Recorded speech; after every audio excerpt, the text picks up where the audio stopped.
पहाड़ों के पास स्थित एक छोटा सा जंगल पूरी तरह से सफेद चादर में ढका हुआ था। कड़ाके की ठंड पड़ रही थी। आसमान से लगातार बर्फ गिर रही थी, जैसे रुई के फाहे बरस रहे हों। हर तरफ खामोशी थी, लेकिन पक्षियों की दुनिया में एक अलग ही संघर्ष चल रहा था। एक पुराने बरगद के पेड़ पर रीमा चिड़िया अपने परिवार के साथ रहती थी। उफ, आज ठंड कुछ ज्यादा ही है। ऐसा लगता है जैसे हवा हड्डियां को भी जमा देगी। माँ देखो, बाहर सब कुछ कितना सफेद है। मैं बाहर खेलने जाऊँ? मुझे बर्फ का गोला बनाना है। नहीं चुटकी, बाहर कदम भी मत रखना। पंख गीले हो गए तो उड़ नहीं पाओगी। रीमा, इसे समझा। बाहर हालात बहुत खराब हैं। मैंने पूरे जंगल का 2 बार चक्कर लगाया। मेरी रफ्तार तेज है, पर फिर भी दाना कहीं नहीं मिला। सब कुछ बर्फ के नीचे दब गया है। कोई बात नहीं टुन्नू, तुम निराश मत हो। हम सब साथ हैं, यही काफ़ी है। हमारे पास कल का थोड़ा बचा हुआ अनाज है, हम मिल बांट कर खा लेंगे। रीमा भावनात्मक रूप से बहुत मजबूत थी। जहां दूसरे पक्षी घबरा रहे थे, वो अपने परिवार का मनोबल बढ़ा रही थी। थोड़ी ही दूर कबूतर और उसकी पत्नी लूसी का घोंसला था। लूसी अपने पति को लेकर बहुत ज्यादा सुरक्षात्मक थी। तुम बिल्कुल भी बाहर नहीं जाओगे? तुम्हें छींक आ रही थी। अगर बीमार पड़ गए तो? मेरे पास तो दवाई भी नहीं है। अरे लूसी, पर मुझे भूख लगी है और मुझे रीमा दीदी से मिलना था। भूख लगी है तो ये सूखा पत्ता चबा लो, लेकिन बाहर नहीं। पिंकी ने कहा है कि तूफान आने वाला है। तभी पिंकी कौवी, जो बहुत समझदार थी, वहां आती है। उसके साथ तोता भी है। लूसी सही कह रही है। मैंने हवा का दबाव महसूस किया है। बादलों का रंग गहरा भूरा हो रहा है। बहुत बड़ा बर्फीला तूफान आने वाला है। हमें कोई सुरक्षित जगह ढूंढनी होगी। ये पेड़ अब सुरक्षित नहीं है। सही कहा, सही कहा। मेरी चोंच ठंड से अकड़ रही है। हमें इंसानों की बस्ती की तरफ चलना चाहिए। उसी पेड़ की सबसे ऊंची डाल पर कालू कौवा का आलीशान घोंसला था। वो अपने घमंड में चूर था। उसकी पत्नी गौरी और बेटा जग्गू भी वहां थे। कालू की बूढ़ी माँ कोने में बैठी हुई थी। देखो उन बेवकूफों को, इंसानों के पास जा रहे हैं। हम सबसे ऊपर हैं, सबसे ताकतवर। हमें कहीं जाने की जरूरत नहीं। पापा, वो देखो चुटकी, वो डर रही है। मैं उसके ऊपर बर्फ गिराता हूँ। जग्गू एक टहनी हिलाता है और ढेर सारी बर्फ चुटकी के ऊपर गिरती है। माँ, मेरी आंखों में बर्फ चली गई। जग्गू, ये क्या बदतमीजी है? कालू, तुमने अपने बेटे को यही सिखाया है? दूसरों की मुसीबत पर हंसना कायरता है। अरे माँ जी, आप चुप रहिए, बच्चे खेल रहे हैं। ये खेल नहीं, क्रूरता है। याद रखना, कुदरत का कहर अमीर गरीब या ताकतवर कमजोर नहीं देखता। जब मुसीबत आएगी तो यही पड़ोसी काम आएंगे। मुझे किसी की जरूरत नहीं है माँ, आप बस अपना ज्ञान अपने पास रखो। शाम होते होते पिंकी कौवी की भविष्यवाणी सच साबित हुई। हवाएं चीखने लगीं। बर्फबारी इतनी तेज हो गई कि एक हाथ की दूरी पर भी कुछ दिखाई नहीं दे रहा था। हे भगवान, आज क्या होगा? रीमा, घोंसला हिल रहा है, पकड़ कर रखो। अचानक तेज हवा के झोंके से कालू का घोंसला, जो सबसे ऊपर था, टूटकर गिर गया। कालू, गौरी और जग्गू बर्फ में गिर पड़े। उनका घोंसला नष्ट हो चुका था। कालू की माँ किसी तरह एक टहनी पर लटकी हुई थी। बचाओ, गौरी, जग्गू, मेरे पंख फंस गए हैं। रीमा ने यह देखा। टुन्नू, हमें उनकी मदद करनी होगी। लेकिन रीमा, वो हमारे दुश्मन है और बाहर जानलेवा ठंड है। दुश्मन बाद में है, पहले वो पक्षी है। अगर हमने मदद नहीं की तो वे मर जाएंगे। इंसानियत सिर्फ इंसानों के लिए नहीं होती। रीमा और टुन्नू ने अपनी जान की परवाह किए बिना उड़ान भरी और कालू की माँ को संभाला। पिंकी, तोता और कबूतर भी आ गए। सब ने मिलकर कालू के परिवार को बर्फ से निकाला। सभी पक्षी अब बेघर थे। उनका पेड़ अब सुरक्षित नहीं था। अब हम लोगों को यहाँ से जाना होगा। वे उड़ते उड़ते पास के एक गांव में एक किसान के घर के पास पहुँचे। पापा, मुझे बहुत ठंड लग रही है। मेरे पैर सुन्न हो रहे हैं। इधर आओ बच्चे। गौरी, तुम भी इधर सटकर बैठो, आपस की गर्मी से ही जान बचेगी। लूसी बहन, मैंने तुम लोगों का इतना मजाक उड़ाया और आज तुम ही मेरे बेटे को बचा रही हो। दोस्ती में कोई हिसाब नहीं होता कालू भाई। तभी खिड़की के अंदर से एक महिला की नज़र उन पर पड़ी। वो किसान की पत्नी सुनीता थी। वो बहुत दयालु थी। हे भगवान, इतने सारे पक्षी बेचारे कैसे ठिठुर रहे हैं। इस तूफान में ये कहाँ जाएंगे? इनका तो घोंसला भी नहीं बचा होगा। किसान की पत्नी तुरंत बाहर आती है और अपने स्टोर रूम का दरवाज़ा खोल देती है। आओ आओ नन्हे मेहमानों, डरो मत, यहाँ आ जाओ, बाहर बहुत ठंड है। देखो, वो हमें बुला रही है। वो अच्छी महिला लग रही है। हाँ, उसकी आंखों में देखो, कोई छल नहीं है। चलो सब लोग। एक एक करके सारे पक्षी, रीमा, टुन्नू, चुटकी, कबूतर, लूसी, पिंकी, तोता और कालू का पूरा परिवार उस गर्म कमरे में दाखिल हो गए। कमरे के अंदर की गर्माहट स्वर्ग जैसी थी। किसान की पत्नी ने कुछ भीगे हुए चावल और मूंगफली रख दिया और मुस्कुराते हुए दरवाज़ा हल्का सा खुला छोड़कर चली गई ताकि वे कैद महसूस न करें। हाँ, देखा कालू, जिसे तुम कमज़ोर समझते थे, आज उसी ने और एक इंसान ने तुम्हारी जान बचाई। रीमा बहन, मुझे माफ कर दो। मैं अपनी ताकत के नशे में अंधा हो गया था। आज मुझे समझ आ गया कि असली ताकत शरीर में नहीं, मन में होती है। तुमने सही कहा था, हम सब एक हैं।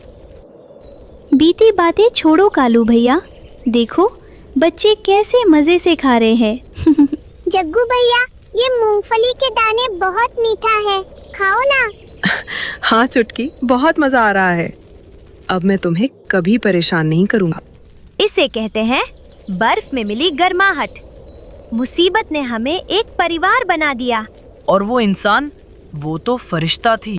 जब नीयत साफ हो और दिल में प्यार हो तो भगवान किसी न किसी रूप में मदद भेज ही देते हैं। बाहर तूफान अब भी शोर मचा रहा था, लेकिन उस छोटे से कमरे में प्यार, एकता और कृतज्ञता की एक अलग ही दुनिया बस गई थी। यह जानते हुए कि जब तक वे साथ हैं, कोई भी मौसम उन्हें हरा नहीं सकता। अगली सुबह तो सभी पक्षी दरवाजे पर कतार में किसान की पत्नी के लिए चहचहा रहे थे, मानो उसे धन्यवाद कह रहे हों। किसान की पत्नी बहुत ज़्यादा खुश हो जाती है।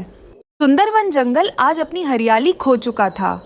जहाँ कभी रंग बिरंगे फूल खिलते थे, आज वहाँ सिर्फ सफ़ेद बर्फ की मोटी चादर बिछी थी। आसमान से रुई के फाहों की तरह बर्फ गिर रही थी और ठंडी हवाएं हड्डियों को कंपा देने वाली थीं। ये सर्दियों का सबसे भयानक दौर था। पक्षियों के लिए सबसे बड़ी मुसीबत थी भोजन की कमी। न कीड़े मकोड़े मिल रहे थे और न ही पेड़ पर कोई फल बचा था। इसी जंगल के एक पुराने पेड़ पर रीमा चिड़िया अपने पति टुन्नू और नन्हे बेटे कुक्कू के साथ रहती थी। टुन्नू जी, मटके में रखा आखिरी दाना भी अब खत्म हो चुका है। बाहर का मौसम देखिए, ऐसा लग रहा है जैसे सूरज देवता हमसे नाराज होकर कहीं छिप गए हैं। मैं जानता हूँ रीमा, मैंने कल पूरा दिन जंगल छान मारा, लेकिन सिवाय सूखी लकड़ियों के कुछ नहीं मिला। अगर ऐसा ही चलता रहा तो हम भूखे मर जाएंगे। माँ, मेरे पेट में बहुत दर्द हो रहा है, मुझे भूख लगी है, मुझे कुछ खाने को दो ना माँ। मेरे बच्चे, तू रो मत, मैं अभी जाती हूँ। कहीं ना कहीं से तेरे लिए भोजन ज़रूर लाऊंगी। रुक जाओ रीमा, बाहर बर्फीला तूफान आने वाला है। ऐसे में बाहर निकलना खतरे से खाली नहीं है। लेकिन हम हाथ पर हाथ रखकर कुक्कू को भूखा तो नहीं देख सकते ना। मैं अभी आती हूँ। रीमा अपने नन्हे पंखों को फड़फड़ाते हुए तूफान में निकल पड़ी। ठंडी हवा उसे पीछे धकेल रही थी, लेकिन ममता की ताकत उसे आगे बढ़ा रही थी। उड़ते उड़ते रीमा सबसे पहले पिंकी और तोता के घोंसले के पास पहुंची। पिंकी ने अपने घर में काफ़ी अनाज जमा कर रखा था, लेकिन वो बहुत स्वार्थी थी। पिंकी बहन, तोता भाई, क्या आप मुझे थोड़े से दाने दे सकते हैं? मेरा बेटा कुक्कू कल से भूखा है। अरे रीमा, तुम तो जानती हो इस साल कितनी ठंड है। हमारे पास तो खुद के लिए भी पूरा खाना नहीं है। हम तुम्हारी मदद नहीं कर सकते। पिंकी, हमारे पास कुछ सूखे मेवे तो हैं, अगर हम थोड़ा दे दें तो। चुप रहो तुम। अगर हम बांटने लगे तो हम खुद क्या खाएंगे? चलो रीमा, यहाँ से जाओ। रीमा उदास होकर वहाँ से उड़ी और कालू कौवा और उसकी पत्नी गौरी के पेड़ के पास पहुँची। कालू तो रीमा को परेशान करने का मौका ढूंढता ही रहता था। देखो गौरी, जंगल की महारानी भीख मांगने आई है। क्या हुआ रीमा, तुम्हारा मेहनती पति खाना नहीं लाया? अजी छोड़िए भी, इनके पास तो रहने को ढंग का घर नहीं है, खाने को क्या होगा। रीमा, यहाँ से चली जाओ, वरना मैं तुम्हें चोंच मारकर भगा दूंगी। कालू भाई, गोरी भाभी, मजाक मत उड़ाइए, मुसीबत किसी पर भी आ सकती है। भाग यहाँ से, यहाँ कोई लंगर नहीं चल रहा। अपमान के घूंट पीकर रीमा आगे बढ़ी। वो अपने दोस्त कबूतर और उसकी पत्नी लूसी के पास गई।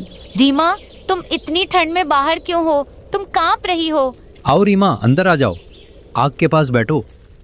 कबूतर भाई, मुझे गर्मी नहीं, भोजन चाहिए। कुक्कू बहुत भूखा है। माफ करना रीमा, हम तो खुद 2 दिनों से भूखे हैं। लूसी ने कल आखिरी दाना खाया था। हमारे पास देने के लिए कुछ नहीं है, वरना हम तुम्हें कभी मना नहीं करते। हर जगह से निराशा मिलने के बाद रीमा टूट चुकी थी। वो बर्फ के टीले पर बैठकर रोने लगी। तभी उसकी नज़र बर्फ में दबी एक सुनहरी चमकती हुई चीज़ पर पड़ी। उसने पास जाकर बर्फ हटाई। वो एक अजीब सी बड़ी और सुनहरी मूंगफली थी। वो साधारण मूंगफली नहीं थी, उसमें से एक भीनी भीनी खुशबू और गर्माहट आ रही थी। ये क्या है? इतनी बड़ी मूंगफली मैंने आज तक नहीं देखी। शायद ये कुक्कू की भूख मिटा सके। रीमा ने बड़ी मुश्किल से उस भारी जादुई मूंगफली को उठाया और अपने घोंसले की ओर उड़ चली। जब वो घर पहुंची तो टुन्नू और कुक्कू ठंड से ठिठुर रहे थे। रीमा, तुम वापस आ गई? ये क्या लाई हो? पता नहीं टुन्नू जी, ये मुझे बर्फ में मिली। ये बहुत गर्म है। माँ, क्या हम इसे खा सकते हैं? जैसे ही रीमा ने उस मूंगफली को अपने घोंसले के फर्श पर रखा, अचानक एक चमत्कार हुआ। मूंगफली से तेज रोशनी निकली और वो बढ़ने लगी। देखते ही देखते वो मूंगफली इतनी बड़ी हो गई कि उसने एक विशाल घर का रूप ले लिया। सभी की आंखें फटी की फटी रह गईं। वो अब सिर्फ एक दाना नहीं था, बल्कि एक जादुई मूंगफली का घर बन चुका था। उसका बाहरी खोल छत बन गया था और अंदर का हिस्सा नरम और खाने योग्य गुदे से भरा था। ये तो चमत्कार है रीमा।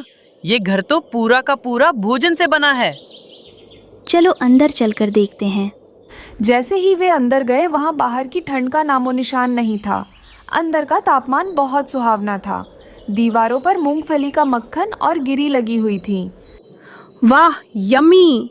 माँ, मैं दीवारों को खा सकता हूँ? हाँ बेटा, जी भर के खाओ। ये ईश्वर का वरदान है। रीमा, टुन्नू और कुक्कू ने पेट भरकर स्वादिष्ट मूंगफली खाई। अब उनके पास न केवल रहने के लिए एक गर्म और मजबूत घर था, बल्कि इतना खाना भी था जो पूरी सर्दियां खत्म नहीं होता। जादुई घर की महक पूरे जंगल में फैल गई। कालू, गोरी, पिंकी और तोता, जो ठंड और भूख से बेहाल थे, उस खुशबू का पीछा करते हुए वहां आ पहुंचे। कबूतर और लूसी भी वहां आए।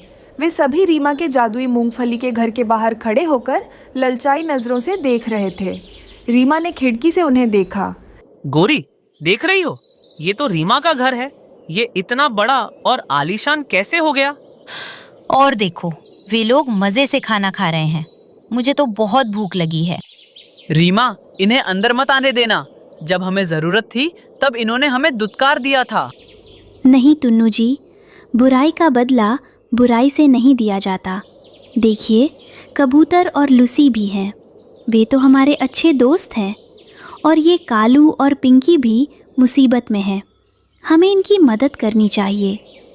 रीमा खिड़की के पास आई और उसने सभी को अंदर बुलाया। आप सब बाहर ठंड में क्यों खड़े हैं? अंदर आ जाइए। यहाँ सबके लिए बहुत जगह और खाना है। रीमा, तुम सच में बहुत महान हो। हमने तुम्हारी मदद नहीं की, फिर भी तुम। रीमा बहन, मुझे माफ कर दो।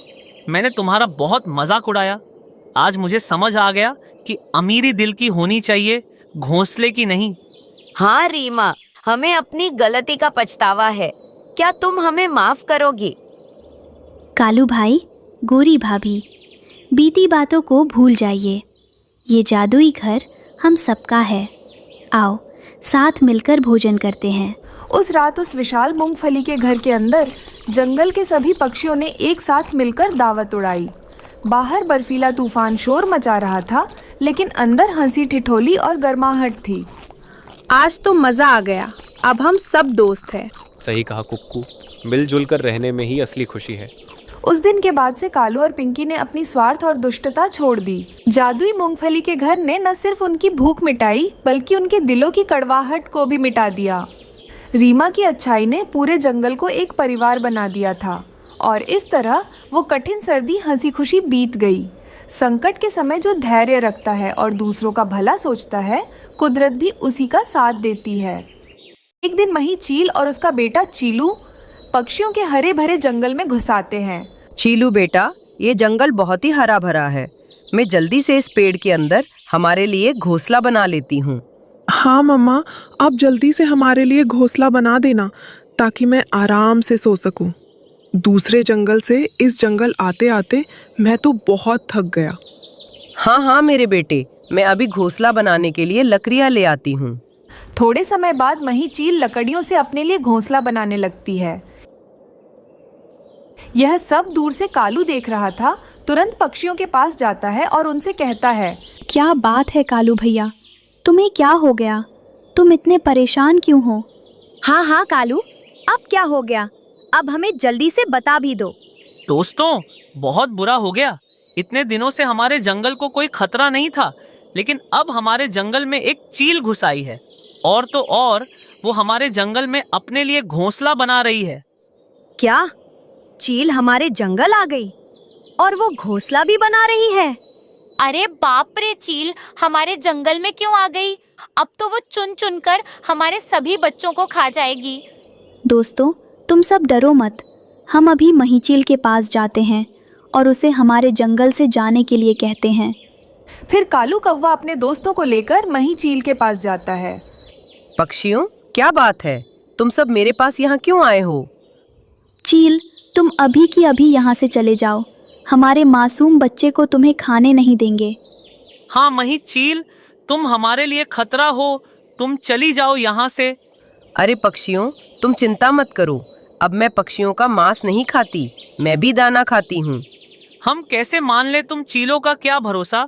क्या पता तुम झूठ बोल रही हो। तो ठीक है पक्षियों, मैं अपने बेटे के ऊपर कसम खाकर बोलती हूँ, मैं किसी पक्षी का मांस नहीं खाऊंगी। दोस्तों, मुझे लगता है मही चील सच कह रही है, क्योंकि एक माँ अपने बेटे के ऊपर झूठी कसम नहीं खा सकती। हाँ हाँ पक्षियों, तुम सब मुझ पर यकीन कर सकते हो। मैं तुम में से किसी को भी नहीं खाऊंगी। पक्षियों, हमारे लिए अब कोई खतरे वाली बात नहीं है। रीमा चिड़िया सारे पक्षियों को लेकर वहाँ से चली जाती है। रीमा, तुम उस चील पर क्यों भरोसा कर रही हो? चील भरोसे के लायक नहीं है।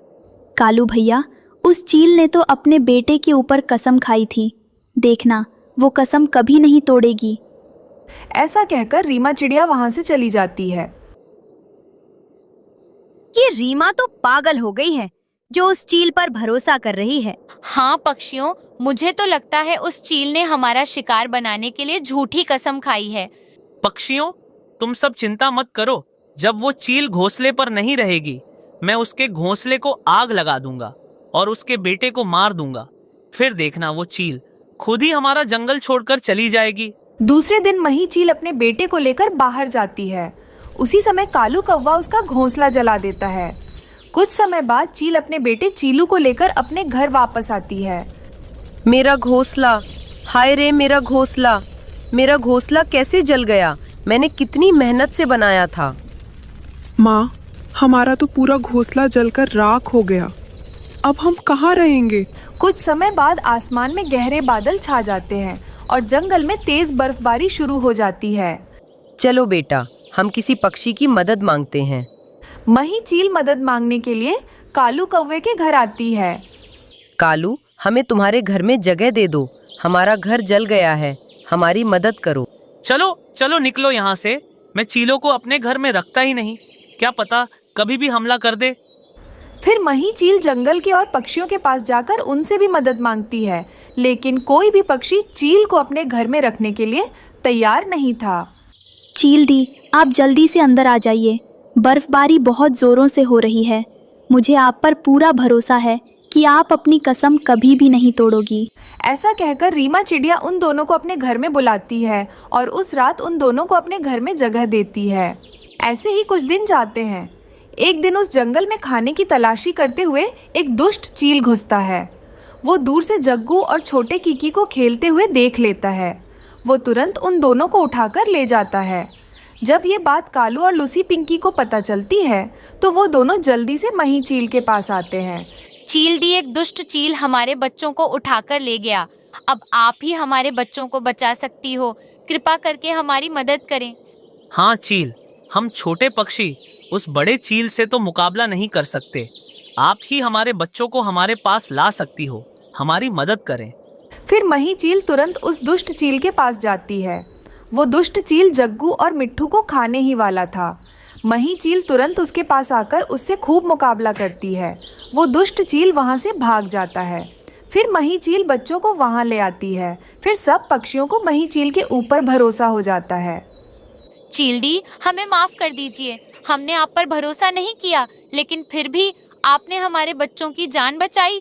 आपका बहुत बहुत धन्यवाद। फिर कालू कौवा मही चील को एक बड़ा सा घोंसला बनाकर दे देता है। उस दिन के बाद से जंगल के सब पक्षी हंसी खुशी से रहने लगते हैं। छुटकी और कुक्कू दोनों अपने नानों के पास रहते थे, क्योंकि उनके माता पिता को एक दुष्ट शिकारी ने मार दिया था। उनके नानों के पास एक गाय थी, नानो चिड़िया। जंगल के पक्षियों को दूध बेचकर किसी तरह दोनों बच्चों को पाल रही थी। उस जंगल में ठंड काफ़ी बढ़ रही थी। एक दिन नानो अपने दोनों बच्चों के साथ घर पर बैठी हुई थी। तभी उनके घर कलुआ कौवा आता है। रीमा, टुन्नू कहाँ है और तुम कौन हो रीमा? और उसके पति टुन्नू को बाहर बुलाओ, मुझे उनसे बात करनी है। क्या बात है कलवे बेटा, आपको मेरी बेटी और जमाई से क्यों मिलना है? कुछ दिन पहले एक दुष्ट शिकारी ने उन दोनों को मार दिया। मैं रीमा की माँ हूँ, कहिए आपको क्या काम है? अरे यों बुढ़िया, ये जो तू आराम से घर में रह रही है, ये मेरा घर है, तेरी बेटी। रीमा ने 3 महीनों से ये घर का किराया मुझे नहीं दिया। मैं तुझे और 1 महीने का वक्त देता हूँ। तुम जल्द से जल्द 4 महीनों का किराया चुका दो, वरना तुम तीनों को इस घर से बाहर निकालकर तुम्हारी गाय को मेरे साथ ले जाऊंगा। कलवे बेटा, मैं तो सोच रही थी कि ये घर मेरी बेटी का है। मुझे नहीं पता था कि मेरी बेटी इस किराए के घर में रह रही थी। मैं अब बहुत बूढ़ी हो चुकी हूँ। अगर आप घर से बाहर निकाल दोगे तो दोनों बच्चों के साथ कहाँ जाऊंगी? ये बात तुम्हारी बेटी ने तुम्हें नहीं बताया, तो इसमें मैं क्या करूं? आज मैंने तुम्हें बता दिया। तुम जल्द से जल्द 1 महीने में पैसों का व्यवस्था कर लो, वरना तुम सबको बाहर निकाल दूंगा। अब मैं जा रहा हूँ, 1 महीने के बाद फिर से वापस लौटूंगा। धीरे धीरे 1 महीना बीत जाता है। चुटकी की नानो 4 महीनों का किराया जमा नहीं कर पाती है। कलुआ वहाँ आकर उन तीनों को घर से बाहर निकाल देता है और घर को बड़ा सा ताला लगा देता है। कलवे बेटा, मुझे घर से बाहर मत निकालिए। मैं छोटे छोटे बच्चों को लेकर कहाँ जाऊंगी? जहाँ भी जाओ, इससे मेरा क्या मतलब। अगर किराया देना है तो रहो, वरना निकलो, भागो यहाँ से। कलवे अंकल, हमें आपके घर में रहने दीजिए। देखो ना, बाहर कितनी ठंड है। मेरा छोटा भाई ठंड से कांप रहा है। कलुआ कौवा उनकी एक नहीं सुनता। वो घर को ताला लगाकर उनकी गाय को भी वहाँ से अपने साथ ले जाता है। नानो नानो, अब हम इतनी ठंड में कहाँ रहेंगे? देखो ना, कुक्कू ठंड से कांप रहा है। चुटकी कुक्कू, तुम दोनों चिंता मत करो। तुम्हारी नानो अब तक जिंदा है। चलो हम कहीं और चलते हैं और रहने की जगह ढूंढते हैं। फिर वो बच्चों को लेकर रहने की जगह ढूंढने लगती है। तभी उनको एक टूटा हुआ घर दिखाई देता है। अरे, इस घर को तो किसी पक्षी ने पूरा बनाया ही नहीं। ये तो कई जगह से टूटा हुआ भी है। हम सब यहाँ नहीं रह सकते चुटकी। इस टूटे हुए घर में हम सबको बहुत ठंड लगेगी। चलो हम सब कहीं और चलते हैं। नहीं नानू, अब हम कहीं नहीं जाएंगे। हम इसी घर में रहेंगे। हमारे घर के पास हमारी गाय का ढेर सारा गोबर पड़ा है। हम उस गोबर से ही इस घर की मरम्मत करेंगे। जब हम गोबर से घर को पूरी तरह से ढक देंगे तो ठंडी हवा घर के अंदर नहीं आएगी। अरे वाह चुटकी, तुम सही कह रही हो। तुम दोनों जाकर गोबर इकट्ठा करके मेरे पास लाओ। मैं गोबर से पूरा घर ढक दूंगी।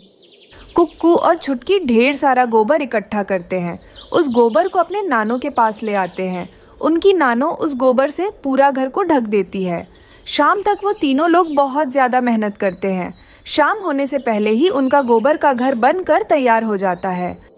अरे वो नानो, देखो हमारा घर कितना मजबूत लग रहा है। हाँ चुटकी बेटा, अब चलो हम लोग अंदर चलते हैं। अंदर से वो घर बहुत गर्म था और बहुत बड़ा था। नानू देखो हमारा घर कितना बड़ा है, और तो और हमारा घर अंदर से बहुत गर्म भी है। अब तो हमें किसी बात की चिंता नहीं है ना? हाँ चुटकी बेटा, अब तो हमें किसी बात की चिंता करने की कोई ज़रूरत नहीं है। अब तो हम लोग आराम से यहाँ रह सकते हैं। ठंडी ठंडी मौसम में गोबर का घर अंदर से बहुत ज़्यादा गर्म था। उस गोबर के घर में वो तीनों खुशी खुशी से रहने लगते हैं।